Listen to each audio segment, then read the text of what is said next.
week's Parsha of Yisro features the giving of the Torah. It's interesting to note that the Torah is given specifically in a portion named after Moses' father-in-law, Jethro, Yisro. Who was Jethro? Jethro is described as being the head of an idolatrous cult. And it's described that he worshipped every idol until accepting upon himself Judaism. Now that doesn't mean that he bowed down to every stone and rock that he saw and said, no, this one doesn't do it.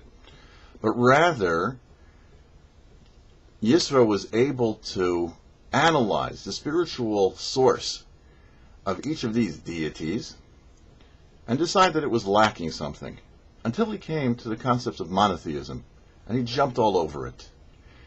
Yisro is credited as being the first convert to Judaism. Before the giving of the Torah, if a person wanted to become Jewish, they simply had to say, I want to become Jewish. If a person wanted to opt out, they just said, I'm not Jewish.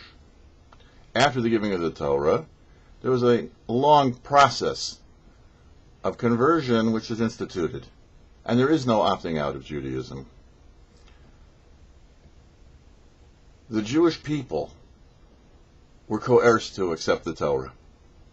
It's true that they did indeed say, Nasa v'nishma, we will do and we will understand all that we're doing. But it also says that the Almighty uprooted Mount Sinai and held it over their heads and said, if you accept the Torah, then this will be like a wedding canopy. You will be the bride and I will be the groom. But if not, I will drop it on your head and this will be your burial ground. This coercion had its ramifications, as is seen through the books of Judges and Samuel and Kings.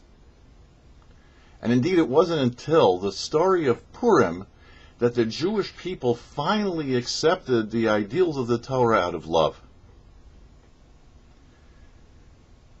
Yisro accepted the Torah out of love to begin with. And so the Torah is given in a portion named after him. What's for us? Our motivation for doing the Torah, keeping the mitzvahs, is a motivation for getting close to God, for wanting to establish a relationship with the Almighty.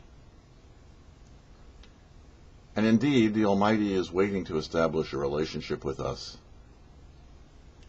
For the YouParsha, I'm Herschel Finman.